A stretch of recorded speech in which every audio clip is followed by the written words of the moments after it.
right, welcome to our panel on artificial intelligence for good. My name is Madeleine Boehm, as Misha just introduced me. I'm very happy to be here, it's really exciting. This panel is about the goods and the bads of artificial intelligence. The purpose is to explore what we can do to mitigate potential harms of artificial intelligence, as well as ways in which new technologies can be leveraged to advance human rights for all. We have researchers of particular disciplines and one person from the civil society here. I was just quickly going to introduce you. Gabriela Svarovska is Deputy Director at the Prague Civil Society Centre, and it's an association working to empower and support civil societies in Central and Eastern Europe. David Welch over there. In Eastern Europe and Central Asia, actually. Ah, okay. It's a bit further to the east. All right. David Welch is Professor of Political Science at the University of Waterloo. He works on the field of international relations, particularly on aspects of international security. Jinelle Piereder is also from the Waterloo Institute for Complexity and Innovation. She's working on global governance. Specializes in conflict and security, and last but not least, Thompson, who's going to start. He's the Global Governance Program Officer at the Balsillie School of International Affairs, also Waterloo University, and he specializes in the field of international human rights, civil society movements, and fragile states. I'll leave you with the floor. Thank you very much, and let me start by just thanking Michaela and Odessa for including the Balsillie School in this really great symposium. And for those of you who may not have heard of the Balsillie School, we're a unique beast. We're a graduate school of international affairs between, it's a partnership between two universities, the University of Waterloo and Wilfrid University, and then a think tank, the Centre for International Governance on Innovation. And we offer multidisciplinary or interdisciplinary graduate programs in global governance and international public policy. And we do so because we believe that the challenges that we're working on are too big to examine through just one disciplinary lens.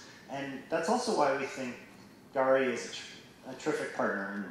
And on behalf of our director, John Ravenhill, I would like to just, again, express my thanks and say that we are looking forward to many years of very fruitful collaboration. So many commentators focus on the potential economic disruption of artificial intelligence, and rightly so. Indeed, one of the items on the agenda of this year's G7 meeting, which Canada hosted, is the future of work. The fear is that AI will disrupt whole sectors of the economy, from manufacturing to white-collar professions such as accounting, law, and medicine, and that governments and societies will be left to pick up pieces.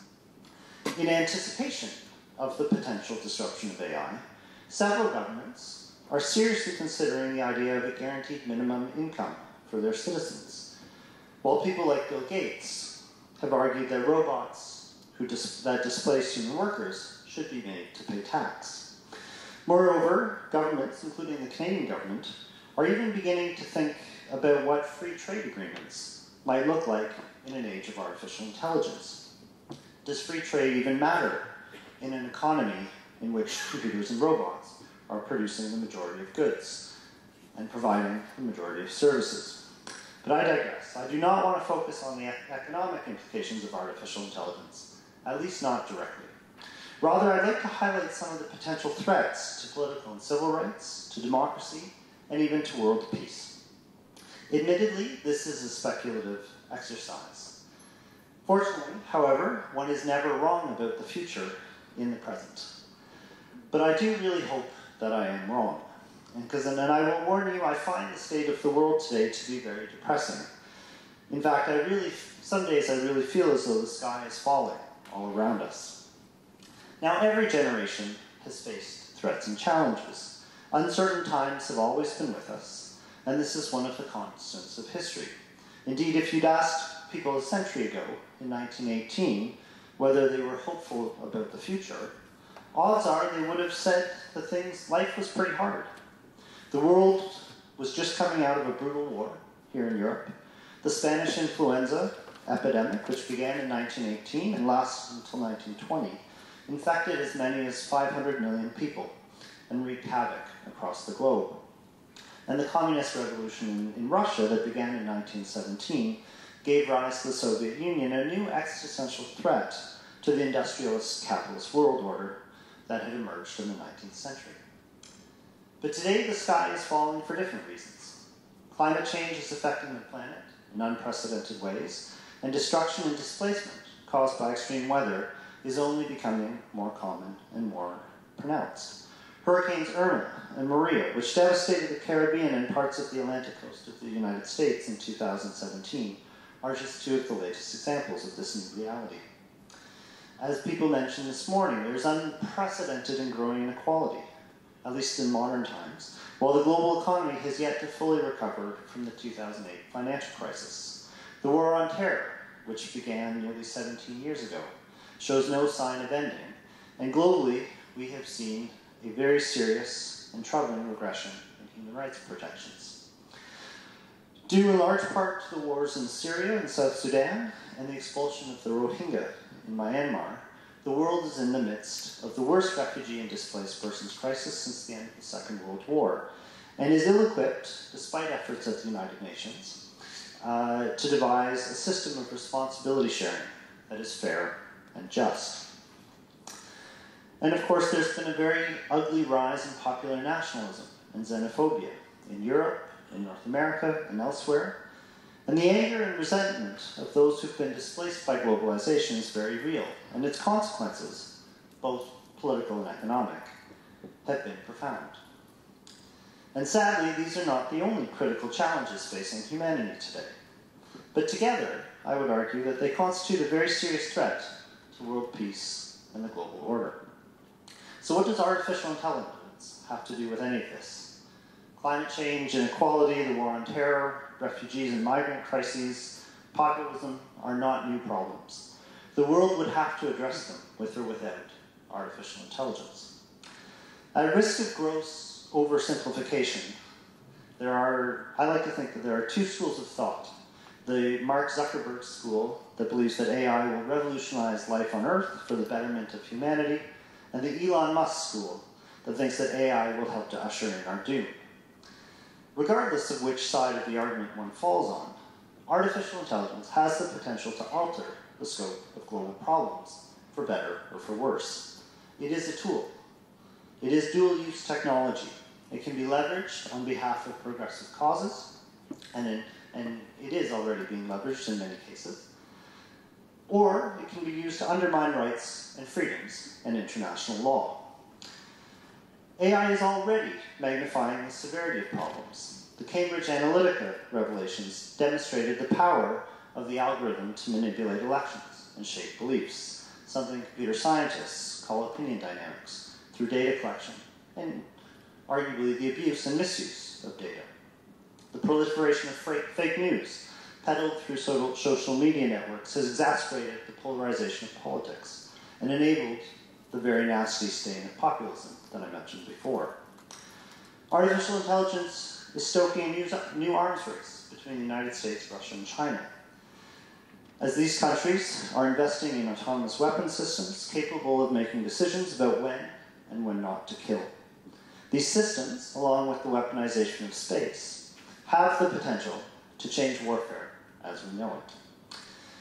Governments, democratic and otherwise, as well as corporations, are using AI to collect data on their citizens, which constitutes a massive intrusion of privacy, something that governments have only recently started to address. AI is being used for predictive policing, and there are concerns about societal biases being replicated by the algorithms. China is using artificial intelligence and facial recognition to develop social scores as a means of social control. AI is being used to anticipate mass movements of people who have been forcibly displaced by violence, drought, and extreme weather, and poverty. And the fear is that this information will be used to close borders rather than mobilize effective humanitarian responses. And those who control AI have the power to generate massive wealth, even control international finance. None of these developments for human rights. So what can be done to mitigate the potential harm caused by artificial intelligence? For starters, there is a role for government in regulating AI. And of course, Europe is very much ahead of the curve on this. And the challenge for governments is to protect their citizens without stifling innovation. And I would argue that no government has really found the sweet spot here. But as we saw with the Cambridge Analytica scandal, the temptation to abuse data is very great. I would argue there's also a need for new international law. There is a campaign at the moment to prohibit killer robots or autonomous weapons systems. There's also a draft agreement called the Montreal Declaration for the Responsible Use of Artificial Intelligence. These initiatives, and others like them, should be supported. And we may even want to go a step further and call for the outright prohibition of certain types of autonomous weapons before the genie is fully out of the bottle. Last, I would say the world should reinvest in international criminal justice. Throughout modern history, there's been the norm that former heads of state are immune from prosecution in other countries for acts of war or mass human rights violations. Following the genocide in Rwanda, the ethnic cleansing in the former Yugoslavia, the UN established special tribunals to try perpetrators. What followed was a furious effort internationally to establish the International Criminal Court, a permanent body that can try those accused of committing mass atrocity crimes. Moreover, the arrest of Chilean dictator Augusto Pinochet in 1998 in the UK, following the extradition request from Spain, sent shockwaves throughout the world. At the same time, states were introducing universal jurisdiction laws that allowed them to try alleged perpetrators of mass crimes on their own soil, even if the crimes had happened somewhere else. Sadly, the promise of the late 1990s was short-lived. After its election, the George W. Bush administration in the United States actively tried to undermine the International Criminal Court, and it was by no means alone. More recently, Burundi and the Philippines have withdrawn from the court, and South Africa has attempted to withdraw. More than this, the universal jurisdiction laws that were put in place in the 90s have been weakened, and states have resisted going after former heads of states from other countries for fear of potential retaliation. The exception to all of this seems to be the global Magnitsky Acts, which give governments the ability to freeze the assets of known human rights violators. But for all intents and purposes, the norm of immunity seems to have been reaffirmed. And this brings me back to artificial intelligence. I would make the case that governing AI is ultimately about accountability. Controlling AI, mitigating its negative effects on human rights is, I would argue, only possible if leaders in government and in industry know that one day they may be held accountable for the ways in which they use the technology. Otherwise, the temptation to exploit AI for nefarious purposes may be too great to resist. Thank you.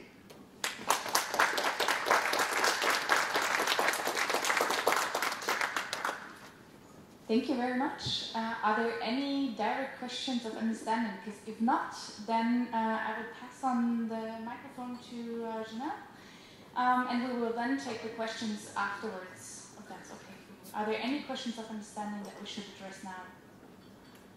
Okay. Test it? Yeah.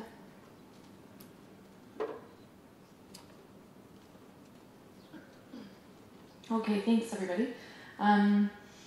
So my presentation is a little bit of an outlier on this panel on AI, but it certainly speaks to the theme of this symposium as a whole, and I think it has some interesting insights for how we actually go about reimagining global futures.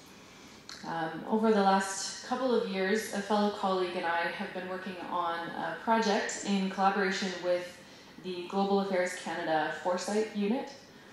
We set out to come up with flexible strategies for different public sector departments and agencies to develop or strengthen their own foresight programs and integrate more complex systems thinking into their policy work. So today I'd like to just share a couple highlights from our work. So in the face of deep uncertainty and political, economic, and environmental crises, many of which Andrew has talked about for us today, the conventional decision support tools that we have to guide policy choices just aren't enough. Systems thought to be well understood are actually far more complex, and their dynamics have often left governments confused, ill-prepared, and slow to react when dealing with unanticipated events. Tools like cost-benefit analysis and probabilistic forecasting tend to guide policymakers towards optimal policies that are expected to work well under most likely conditions, rather than more robust or adaptive policies. But these tools often lead us to a false sense of certainty about the future, and they can set us up for some really unpleasant surprises. Responding to these challenges, then, many governments are starting to integrate foresight into their policy development and strategic planning. And the advancements in AI are a big reason for a lot of this increased interest, certainly in Canada anyway. Now, foresight isn't about predicting the future. It's about exploring scenarios and possible futures, informed by deep expert knowledge, systems perspectives, diverse participation, and testing of assumptions. Foresight methodologies are designed to help policymakers reconcile the short-term decision-making and mid to long-term planning. As a decision support tool, foresight encourages policies that are robust and adaptive rather than just optimal. Strategic foresight has long been used in the private sector. Many of you may be familiar with a lot of that work. But public sector foresight programs face rather unique challenges, and they vary considerably from one country to the next. The programs in the United Kingdom, Singapore, and the Netherlands are usually considered the most sophisticated, but there really is no cookie-cutter template for successful foresight. And in fact, all three of those top programs use a different toolkit, have different areas of focus, different goals, and different measures of success. As you can imagine, new foresight initiatives, as many new initiatives in government, may have difficulty gaining departmental support, accessing training, and gathering resources. But other than the typical refrain to emulate already successful programs, the path for overcoming these obstacles is pretty hazy and usually too general. And our research, my colleague and I, our research made it clear that while there is no one-size-fits-all approach to foresight, there are some core attributes shared by mature foresight programs that can help point to different stages and strategies of program development. And to illustrate these attributes, we developed a typology, of course, as academics like to do, that describes, we identified 3 stages of foresight in complex adaptive organizations, which includes government agencies, but these stages work for other types of organizations as well. We refer to them as technocratic, collaborative, and integrated foresight, these 3 stages.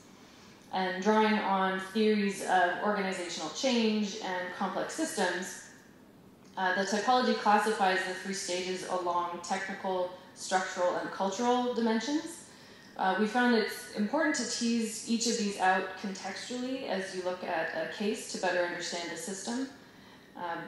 But structural obstacles to organizational change, like incentives, practices, and rules, really can't be addressed separately from the cultural ones, things like attitudes, beliefs, or assumptions.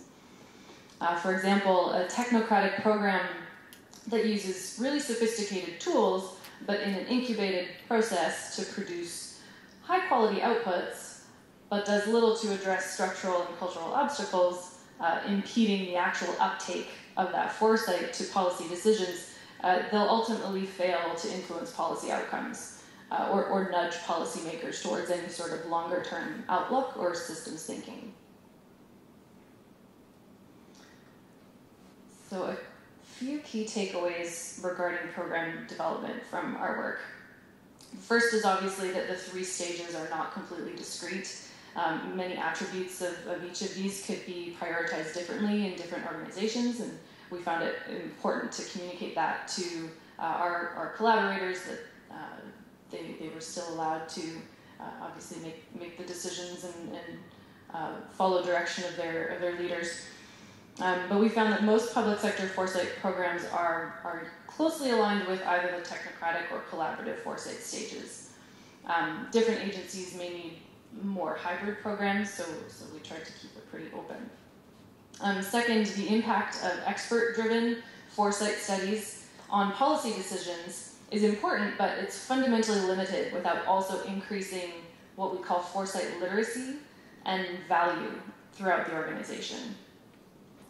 Third, the relationship between the outputs, the actual foresight products, and the process of creating those products is critical. New or growing foresight programs need to figure out a balance between this, the production of outputs like environmental scans or various studies, and then the benefits of the wider participation in that process, so that everybody gets a sense of what goes into these studies. And sophisticated programs tend to focus on outputs and process fairly equally, we found. And finally, as in much transformative social innovation work, foresight program development in the public sector really requires a cross-cutting approach. We could call these types of scaling. So you'd have scaling out by impacting greater numbers of people and projects, scaling up by impacting laws, policy, and the structure that you're working in, and then scaling deep by actually impacting the deeper cultural roots and ways of thinking. So today, there's at least 40 national governments and many municipal governments that are experimenting in some capacity with foresight methodologies. And by doing so, these governments are better equipped to understand the systems that they govern and deal with the inevitable uncertainty of our time. As we look forward to the next decades, it's my hope that more departments and organizations will start to incorporate these tools, the ways of thinking, and decision-making processes into their policy planning.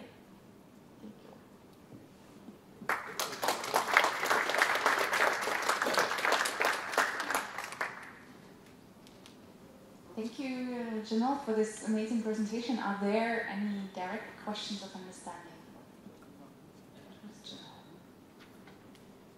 Okay, then I'll give the floor to Mr. Welch. We said 10 minutes, about 10 minutes for each presentation. Thanks. I'll try to be even briefer so that we have more time for a conversation. Let me start by apologizing for showing up last minute. What made that possible at all was artificial intelligence. Frankfurt was completely fogged in. There was fog all the way down to the ground. And yet my flight from Toronto landed perfectly smoothly on time. And the pilot, for the very first time in my life, credited the autopilot system. I've never heard a pilot ever admit that they weren't flying the airplane when they landed it before. But my flight from Frankfurt to Prague did not have that auto land system. Of course, it was held up by the fog. But here we are. Anyway, I want to try to prove to Jinelle that her presentation is not, in fact, an outlier. What I would like to do is connect what Andrew said and what Jinelle said. I think they fit naturally and importantly together. Andrew did mention that in his view, accountability is one of the fundamental governance challenges when it comes to AI. Many people agree with the view that accountability is perhaps the single most important ethical imperative when it comes to finding ways of managing the unpredictable future of artificial intelligence, finding ways of regulating it, finding ways of making sure it works for the common good and not for bad.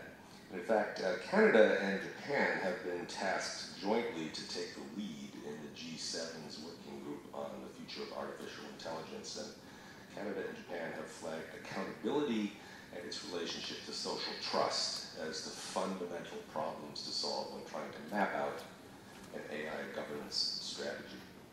Now, people are just now beginning to think about the various ways in which you can understand accountability. And at least with respect to artificial intelligence, there seem to be three views percolating, none of which is especially well understood yet, but which is they're all beginning to attract quite a lot of attention. One is the idea that accountability could be a feature of AI itself. In other words, there's certain design features of algorithms, responsible programming, that satisfy basic requirements of accountability. Second view is that accountability rests primarily with the people. who are designers of AI software and hardware products that function according to AI principles. And a third, the broadest view, is that ultimately accountability rests with the societies and cultures, and in particular the innovation strategies, the innovation cultures that give rise to important developments in AI. And so from that perspective, accountability is a feature of the governance of the issue area itself. I don't think we have to pick and choose between those three understandings of accountability. They may all be relevant, they may not be equally relevant in all cases, but they are, I think, an important way of trying to orient yourself to the problem of making sense of governing something somewhat unpredictable in an ethical fashion. Now, here's where Jinelle's presentation comes in. Foresight is a particularly tricky business because the best way we have of anticipating the future is reflecting on the past. But the problem is that the past is full of examples of very discontinuous technological developments. So something can arise that catches you by surprise. You think it's going to have one effect, and it turns out to have a radically different effect. Sometimes that's positive. The classic illustration of that is the invention of the microwave oven. The microwave oven was discovered accidentally as a byproduct of experimenting with communications technologies. The invention of the dreadnought warship in the early 20th century effectively rendered all previous naval vessels obsolete and created a level playing field on which the Germans then competed with the British for naval mastery relatively briefly, but fundamentally threatened Britain existentially because naval mastery depended upon, British security depended on naval mastery in the early 20th century. So there are all kinds of breakthrough technologies that have unpredictable consequences, of course. So what about AI? Now, we don't know what AI will do for us. We don't know what AI capabilities will ultimately be. We can probably bet a lot of money that fundamental breakthroughs in AI technology will have unintended consequences. So when you're doing foresight analysis, how do you get your mind around the likelihood of important unintended consequences? Of course, that requires a great deal of imagination, but can you think realistically of a way of coming up with accountability principles, governance principles, that will give you some confidence that whatever these unintended consequences are going to be, they will be manageable from an ethical perspective? I don't have an answer to that question, and I wish I did, but I don't think anybody does have an answer yet. I think that's the fundamental problem, how to design AI governance so that it not only helps the foresight challenge, but avoids some of the serious downsides to unforeseen developments. Last year, one of our teams of researchers at the Balsillie School did a study of artificial intelligence governance and briefed it to the Canadian government, to the Department of Foreign Affairs, which now goes by the name of Global Affairs Canada. And in the course of their study, they essentially discovered that there's a dog's breakfast out there of initiatives underway to try to come up with sound principles for AI governance. There's not a lot of coordination between the different governments and organizations and civil society actors that are trying to come up with these principles. But their study indicated that there really has to be a very concerted effort to find common ground, to try to come up with genuinely global principles to govern development, deployment, regulation of technologies that employ artificial intelligence. Don't know where the best forum is to do that. The European Union has a bit of a head start because the European Union is, as a supranational body, particularly well positioned to begin the process of a multinational coordination of efforts. Canada is trying to play catch up. Japan is moving ahead with its own principles for the regulation of artificial intelligence. But the private sector is lacking, and the private sector has to be brought on board because it's in the private sector that some of these important breakthrough technologies will take place. I think the future is particularly scary when it comes to security as an issue area. I don't have time to get into that now, but I will have time to get into that tomorrow on a different panel. But I will leave it at that. The challenge of trying to figure out how to regulate something that you can't easily predict out of the gate.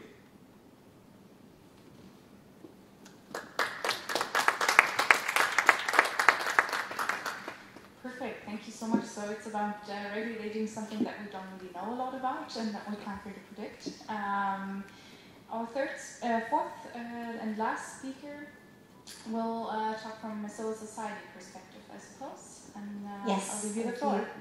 I think I need the remote control, and I also would like to make sure someone is sitting to play the videos I have in my presentation. So thank you very much for giving me the floor. Thanks, Gary, for the invitation to speak at this wonderful event. I'm thrilled to represent the good side here. It's a dream role, or maybe not for some, but it's definitely the mission of the Prague Center to empower the good guys and girls. Thanks for turning attention by giving me the opportunity to speak to civic tech. Actually, the entire internet was developed as civic tech, not for profit, and the same applies for social media. So civic tech, in my opinion, is the field to look at when we are interested in technology development and how tech can be used for good. In Eurasia, or Northern Eurasia, or former Soviet Union, how this region is notoriously called, civic tech can be tremendously empowering.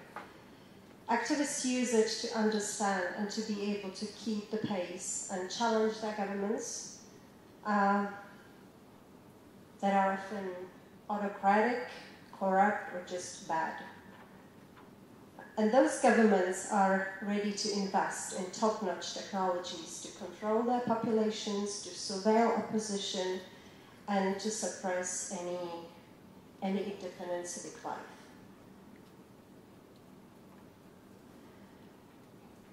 Tech can be helpful in many areas of civic work, be it environment, women's rights, anti-corruption, or human rights in general.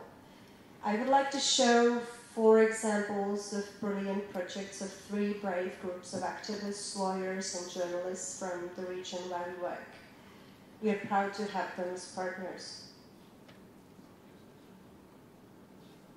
This project's aim is to determine coordinates of urban trees and record them in an online map. The purpose is to create a tool for better management of green resources and record illegal cutting. Applying AI component in this project will enable to record trees automatically using open source Google satellite images. Needless to say that otherwise the municipality of Odessa, where this project takes place, would hardly be able and willing to prevent large green areas turning into lucrative plots of land. Here you see a group of Kyrgyz girls building and programming a CubeSat, a miniature satellite descended to the orbit. CubeSat is the most popular class of satellites among amateur space explorers. Why do they do it? Because they're tired of being underestimated and discriminated against their male peers in Kyrgyzstan. The first Kyrgyz space program, as they call it, is a catchy and engaging way how to offer programming and robotics courses for girls. And this way, CLOP, the organization running the project, also continues experimentation with cheapest possible technologies. I'm skipping this one. And now we are getting to more serious stuff. In July 2014, on the territory of Ukraine controlled by pro-Russian separatists, a Malaysian Airlines Boehm was shot down and all 298 passengers died. International investigation team, JIT, conducted a thorough investigation and found out that the aircraft was shot down by a Russian anti-aircraft missile launcher, Buk. The question was how the mechanism crossed the border and who ordered the attack. GIT was able to identify a person nicknamed Delphine, Dolphin, as the main suspect. And now it's getting more interesting from the point of view of civic tech. It was the investigative journalist team from Insider and Bellingcat who found the person, Colonel General Nikolai Fedorovich Tkachov, and confirmed his role thanks to forensic voice analysis. Now the video you'll see will be in Russian, but actually the content is basically more or less what I just told. 17 июля 2014 года недалеко от села Грабово в Донецкой области, контролируемом сепаратистами, был сбит пассажирский Boeing 777, летевший из Амстердама в Куала-Лумпур. Все находившиеся на борту 298 человек погибли. Международная следственная группа GIT изучила сотни показаний свидетелей, тысячи аудио и видеодокументов, были проведены десятки экспертиз. Удалось установить, что Boeing был сбит установкой БУК, прибывшей с территории России. Но как БУК пересек границу? Кто руководил поставкой военной техники на Донбасс? Следственная группа обратилась с призывом найти человека, обозначаемого в прослушках как Дельфин. Его GIT считает важнейшим подозреваемым по делу о сбитом Боинге. До сих пор все, что мы знали о Дельфине, это его голос и имя – Николай Федорович. Инсайдеры Bellingcat решили найти этого человека. Для начала мы поговорили с участниками военных действий. Некоторые из них, такие как Гиркин, Стрелков, подтвердили, Дельфин – отставной российский генерал. В России лишь один генерал с именем Николай Федорович. Это генерал-полковник Ткачев, главный инспектор Центрального военного округа России. Формально он ушел в отставку в декабре 2010 года, но сразу после этого становится главным военным советником в Сирии. Инсайдер поговорил с генералом. Он отрицает, что был в Украине, зато интервью позволило получить образец его голоса. Два центра судебной экспертизы подтвердили независимо друг от друга, голос Дельфина в прослушках принадлежит генерал-полковнику Ткачеву. So just to point out again, the Insider is the Russian part of the journalist team, and it was them who were able to point out to the specific person that was identified before by the international investigative team. Analysis of large amounts of data, in most cases open source, such as satellite images or video footage, is something investigative journalists work on a lot. Exploring how analysis can be automated and done on large scale in short period of time is one of the tasks of civic software developers nowadays. You play the video now? Hello, my name is Renato Pac. I'm co-founder of Cloud Media Public Foundation, leading investigative media outlet in Kyrgyzstan, and also the only organization in Central Asia that represented the TED conference in Vancouver. We do not believe in conventional journalism. We teach our journalists ourselves. Some of them were as young as 14 years old when they received their official parliament accreditation. Our young investigators constantly uncover illicit schemes, from simple procurement corruption to large-scale presidential elections fraud. And now we decided to develop our own software. Why? There are two reasons. First of all, we believe that fight against corruption should be systemic and systematic, and good software holds this a lot of force. Second, we believe that journalists should have the same level of opportunities as authorities in regards to data analysis, or at least data analysis related to open databases. Right now, it seems that oppressive regimes are much better. To achieve this vision, at least in Kyrgyzstan, we create a chatbot that aims to help investigative journalists. For that, we scrape or copied most important open databases in Kyrgyzstan and combined information from them in such a way that our chatbot can give answers that are even though based on open information, that these answers cannot be freely found online. For example, combining database of procurement and tax declaration and registry of legal entities, we can give answers to such questions as which companies benefited most from public procurement in the area of construction, or we can provide a list of potential relatives of government officials. Or we can even answer which relatives of government officials benefited most from public procurement in the area of construction. Of course, these answers are preliminary and need to be fact-checked by experienced investigators, but still they provide very important leads and give information that is not easy to find online in open sources. Also, we experiment a lot in the area of artificial intelligence and neural networks. We do that mostly for large-scale data analysis, both analysis of text information and video information. For video analysis, we use state-of-the-art YOLO algorithm, you only look once algorithm, and we use it to find only frames that contain people and vehicles, and by itself it decreases the amount of footage to analyze manually by a factor of 10 to 20 times. CLOP is part of the International Investigative Journalist Network OCCRP, Organized Crime and Corruption Reporting Project, that you may know as the one who published the famous Panama Papers some time ago.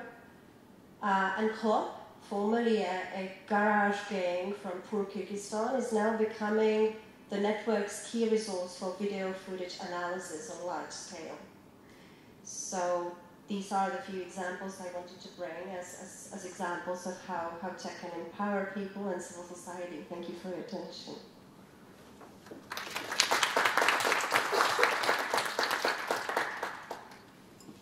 Thank you very much for an amazing and inspiring talk. We now have 20 minutes left because we started 10 minutes late, so we'll have 20 minutes for questions. So I just open the floor. It's your turn. If you have any questions, you can already ask there, and if not, then I'll go up there.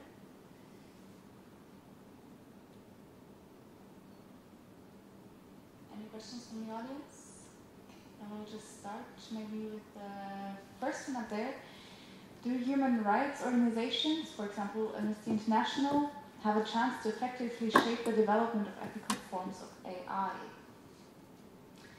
I think that's I think absolutely. And I used to do some work for Amnesty, and I sat on the board of the Canadian section. In June of 2017, Amnesty launched an Artificial Intelligence for Good project in cooperation with other human rights organizations. And the aim behind it was very much to get ahead of the curve and to help to establish some guidelines, as David explained. There was an event last February in Toronto called RightsCon, and this was a terrific event that we sent a bunch of students to that brought together human rights activists from all around the world and tech companies. And one of the outcomes of this was the Toronto Declaration on artificial intelligence, which I would encourage everyone to take a look at. And I guess the question I would ask is whether or not guidelines are enough. Do we need, is a declaration which is non-binding, which is often aspirational, is that good enough, or do we need something with more teeth in it? Yeah, I also have a comment to make on this. The Kyrgyz guy you heard speaking on the video I played, he says that civil society has to use technology, including artificial intelligence, to be able to understand it and to offer alternatives. So I think one of the solutions is investing in civic groups actually exploring technology and practicing technology to be good at it, to be on equal footing, or at least somewhere closer to where their governments are actually, or businesses at.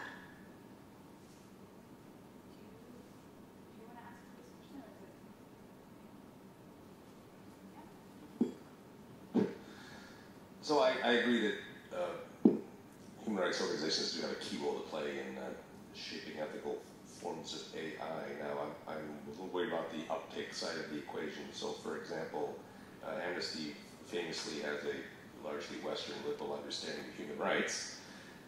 One of the world's foremost AI innovators is the People's Republic of China, and one of their main AI applications is large-scale domestic surveillance for the purpose of cracking down on human rights. So it's going to be a hard sell to getting the kind of global buy-in from the key players that would actually result in adherence to norms of ethical AI.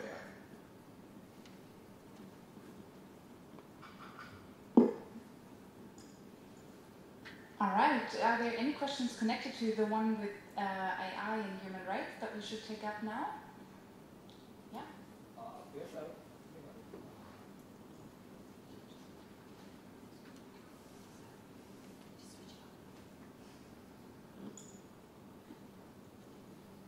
Hello, I'm Madeleine.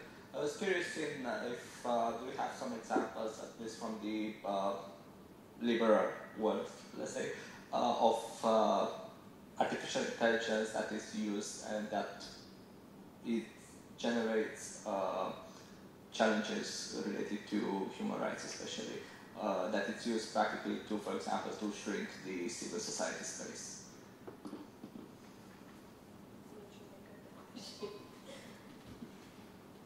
How is AI repressing human rights or shrinking civil society? Well, basically, I think it's basically by surveillance, face recognition, tracking people, kind of collecting data on people and then using it against them. These are the technologies that may lead to something that civic activists from this part of the Europe actually describe as digital gulag.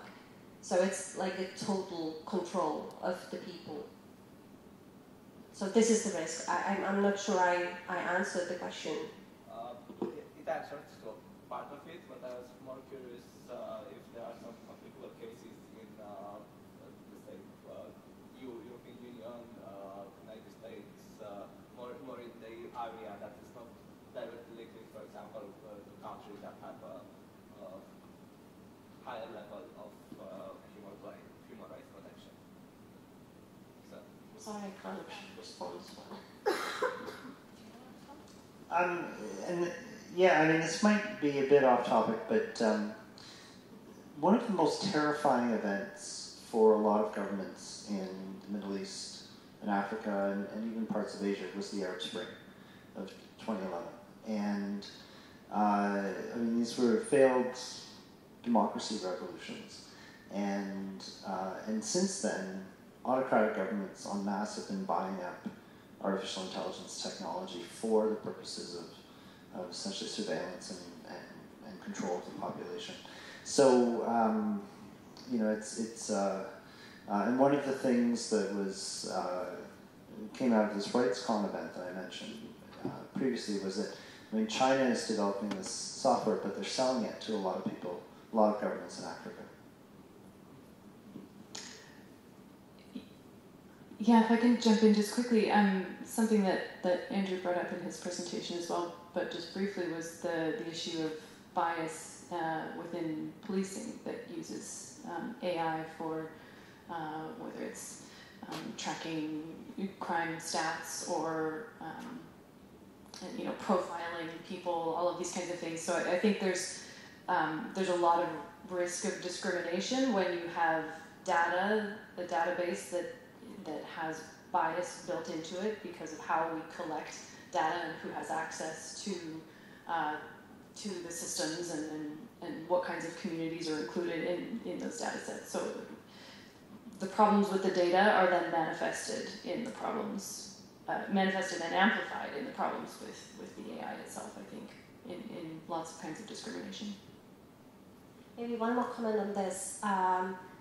That can further aggravate the issue of powerful repressive governments being even more empowered by technologies is that at the same time they buy the most advanced technologies, And at the same time, they are kind of intentionally deepen the digital divide by switching off certain parts of their countries from the internet.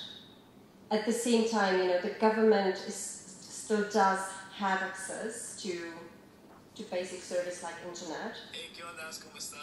And at the same time, so the government has the access, the business has the access, and the people don't. So even through this, they even more actually make the issue more serious of the divide, who owns the technology, who can work with the technology, and who cannot. Okay, thank you very much. I'd say since we only have 10 minutes left, we go to the next question, which is how serious is the threat that AI will be too complex to control once it is used on a mass scale, and are there ideas on how to deal with it? I can jump in on this one. Yeah. So I think that the real serious threat is not when AI is just used on a mass scale, but when you have AI that's working on itself. So essentially, once the machine is reproducing the machine, it gets a little bit out of control. I think that speaks to the importance of setting up these kinds of accountability systems, liability systems, ethical understandings of responsibility beforehand, before things kind of go wrong. This was a big focus of our governance, AI governance group last year was, okay, so in the kind of sci-fi world of, we're talking about the next 100 years at this conference, so I don't think it's outrageous to think about some of these more dramatic scenarios. But with all of the uncertainty that involves, I think there are things that we can do now to at least prepare for some of those kinds of things. You could say that it's already too complex to control when used on a mass scale, but it's lack of will to control it, not lack of fundamental capacity to control it, because AI always requires an energy input, and so you can unplug the machine or flip the off switch, you can shut it down. So it's really a question of getting people to want to control the use of AI. If we think of this in the context of autonomous weapons systems, two arguments or 2 points that are often raised by peace activists. One that is to look to the example of nuclear weapons, that once the genie was out of the bottle with nuclear weapons, we haven't been able to put it back in. And we have had more proliferation in recent years rather than less. And so the fear is that once you have these weapon systems in place, there's no going back. So if we want to draw a line in the sand, now's the time to do it. The argument for autonomous weapon systems that governments make is that it means they don't have to send troops to the battlefield anymore, and that this will significantly reduce casualties for at least governments that are on the offense. The fear with that, of course, is that if governments are worried about casualties and their civilians coming home in body bags, they may be more willing to go to war in the first place, and that this actually lowers any kind of taboo against engaging in military conflict. And of course, on the receiving end of artificial intelligence, the whole question of whether or not these systems can actually distinguish between combatants and civilians is still very much a source of debate. And and there are questions about whether the Geneva Conventions and international humanitarian law are as they're written now, are sufficient to help govern the AI in warfare. Can I just add a point, even though that's not my role, so I get stepping out of my role now. I also think that one AI professor who's on the informatics side told me once that AI actually has been possible a few years back already. It's just that this question of who is accountable if it doesn't work, or if it works not in the way that we want it to work, this question has been open, and we've gotten more careless in answering it, and now we're just doing it, right? Like the question whether a Google car who's driving autonomous as well. The offensive weapons, though, are not, at least now, are not nearly as precise as I think we've been led to believe. And the question of collateral damage and civilian loss is very real.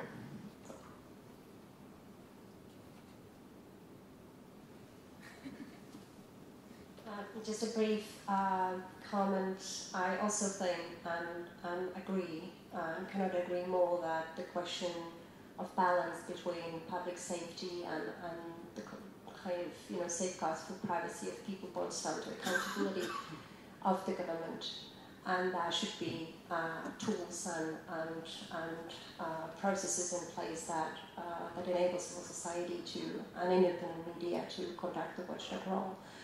When it comes to military, I think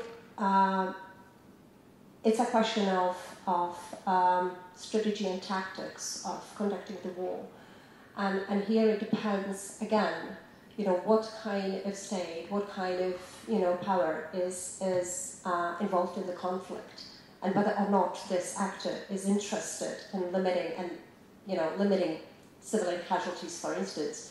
And here again we see, the striking difference between governments that are in general accountable and governments that are in general not accountable.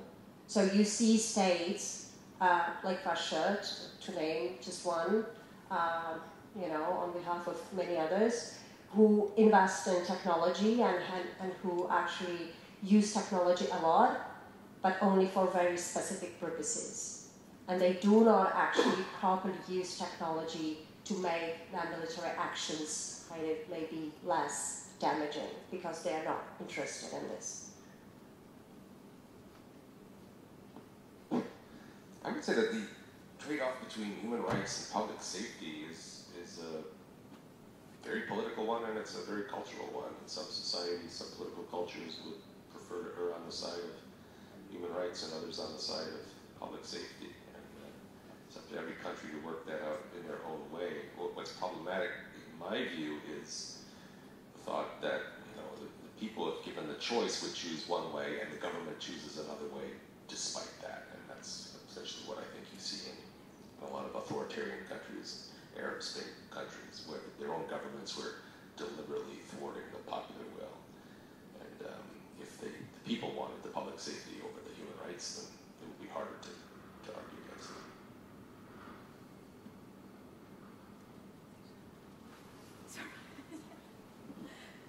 All right, it's 5:40, and I think this is, if I understood correctly, then this is the last question that actually asks you to be active.